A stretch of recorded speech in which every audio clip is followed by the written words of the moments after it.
Hello, today is the day 3216 of 360 days project and I am here to say about the problems of heart valve disease.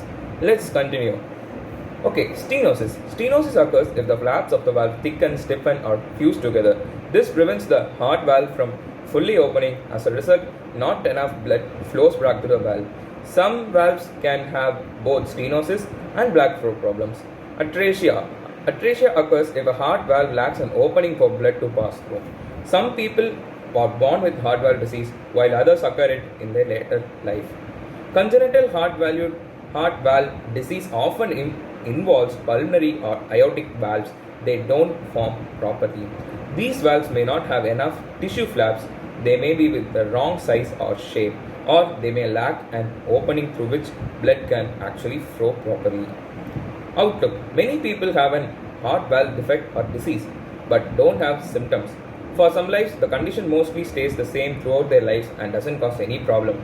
For other people, heart valve disease slowly worsens still until the symptoms develop.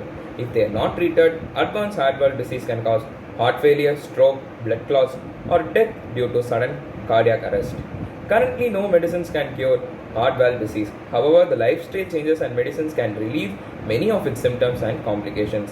Types based on valves involve aortic regurgitation, aortic stenosis, aortic sclerosis, aortic valve disease, bicuspid aortic valve, congenital heart defect, congenital valve disease, mitral regurgitation, mitral stenosis, mitral valve disease, mitral valve prolapse, pulmonary regurgitation, pulmonary stenosis, pulmonary valve disease, tricuspid regurgitation, tricuspid stenosis, and tricuspid valve disease.